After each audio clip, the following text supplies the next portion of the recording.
महर्षि से पूछा कि मुझे ध्यान नहीं लगता है। अच्छा, जिस व्यक्ति ने पूछा वो पहली बार महर्षि से मिल रहे थे और उनको जो लेके गए थे वहाँ, उन्होंने महर्षि की बड़ी तारीफ कर रखी थी, तो बहुत उनके बारे में प्रशंसा करके वो उनको लेके गए। तो जब ऐसा होता है कि हम किसी के पास लेके जाते हैं, वो परिचित हैं और ऐसे हैं वैसे हैं, तो उस पर भी दबाव आ जाता है कि उसको वैसा दिखना चाहिए, मिलना चाहिए। हम इतनी प्रशंसा करके लेके जा रहे हैं, महर्षि के बारे में इतना कुछ सुना कर लेके गए थे। तो उन्होंने जाके पूछा कि अच्छा, मैं ध्यान के बारे में पूछूंगा। तो महर्षि से पूछा कि मेरा ध्यान नहीं लगता, मुझे बताएं कि मैं ध्यान कैसे लगाऊं। तो महर्षि उस समय अपना प्रवचन समाप्त करके निकल रहे थे। उन्होंने कहा कि यम नियम का पालन करो।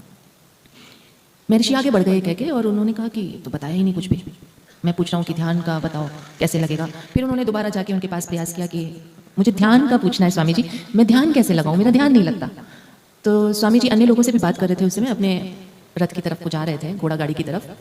उन्होंने फिर कहा कि यम नियम का पालन करो, और वो घोड़ा गाड़ी में बैठ गए। उन्होंने कहा तो कुछ पता ही नहीं, ये तो इतनी प्रशंसा करके लेके आए थे कि ये है, वो बता देते हैं, ऐसे बता देते हैं, इतने महान है, तो कुछ भी नहीं बताया। मैं पूछ क्या रहा हूँ, उत्तर क्या दे रहा है, मैच नहीं कर रहा, इनको तो मेरा प्रश्न तक नहीं समझ में आ रहा, मैं पूछ क्या रहा हूँ, ऐसे उसके मन में विचार है।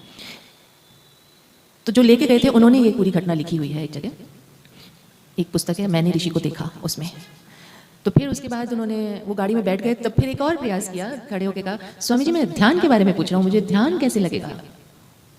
स्वामी जी ने घोड़ा गाड़ी को बढ़ाने वाले से कहा कि चलो भैया, और चलते चलते कहा यम नियम का पालन करो।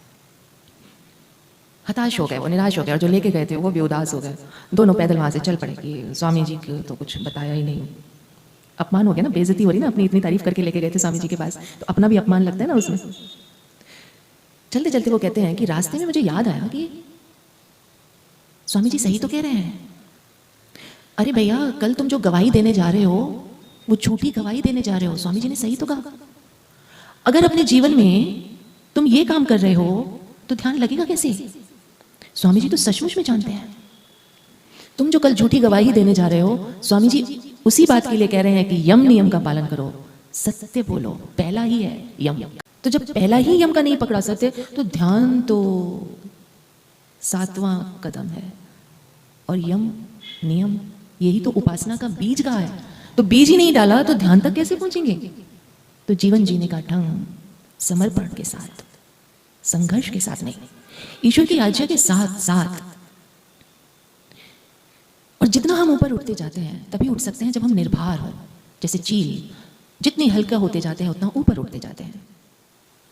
समर्पण लाता है शून्यता, परम शांति, और संघर्ष लाता है अहंकार।